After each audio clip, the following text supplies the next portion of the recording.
First of all, can we use this for the podcast? How you doing, ladies and gentlemen? My name is Joshua Adams. I'm CEO and founder of Cosplayer Nation. We did a documentary all about cosplaying across America from Maine to Seattle to Hawaii to Puerto Rico. We've won 3 awards. We're practically compass to the cosplay community, as well as we interviewed the guy who coined the phrase cosplay from the 80s, Tokunishi Takahashi. So is that a yes? Yes. What's the best cosplay you've ever seen?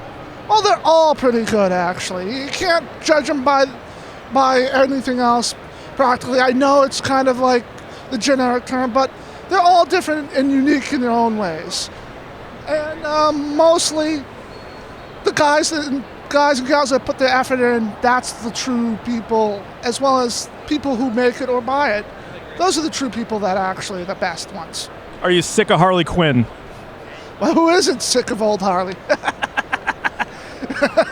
Do you think right now cosplay is at the highest it's ever been? Somewhere in the middle? Is there room to grow? The state of cosplay is what?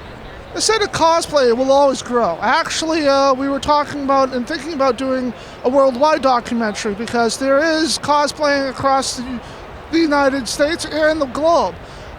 Even though we live in Massachusetts and it's kind of a Puritan town, there are cosplayers that are in Germany, cosplayers that are in France, cosplayers in England, and even in Germany, kids will dress up in cosplay and go to classes in cosplay. Would you say that Halloween was the original cosplay?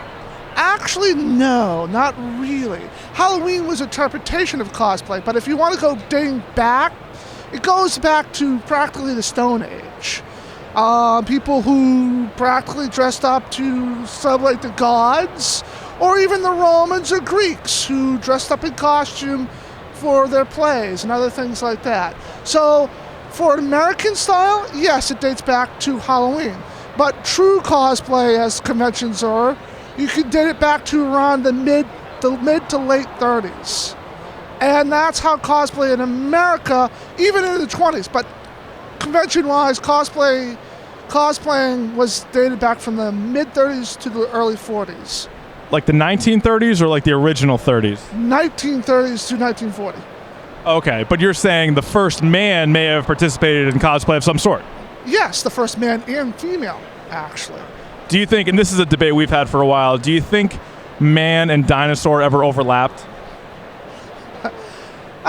Not so much. I've actually seen a man riding a dinosaur in San Diego Comic-Con. Really? Now let me ask you this. San Diego Comic-Con compared to Boston Comic-Con, a lot better, or are we doing okay out here? We're actually doing quite well. I can't confirm or deny because basically I've been to San Diego. We're doing quite well, and it's getting bigger and bigger every year. I mean, I've been to New York, I've been to San Diego, I've been to Dragon Con, I've been to KatsuCon, I've been to a lot of different conventions. And each convention has their own varieties of problems as well as growth and other things like that. Now, somebody who's just getting into cosplay, say they've never done it, they've seen it, they say that looks fun, what kind of words of advice would you have for them? I would say stay positive and stay strong.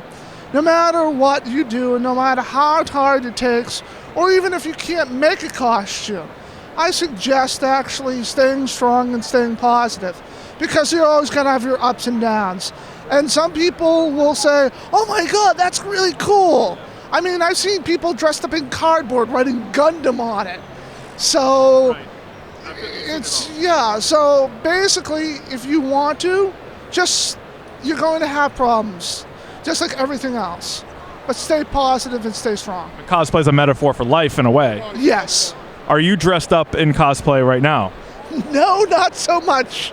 I am just cosplaying as myself and the CEO of my own organization. Well, you're doing a great job, Josh. Thanks so much for the time. You're very welcome.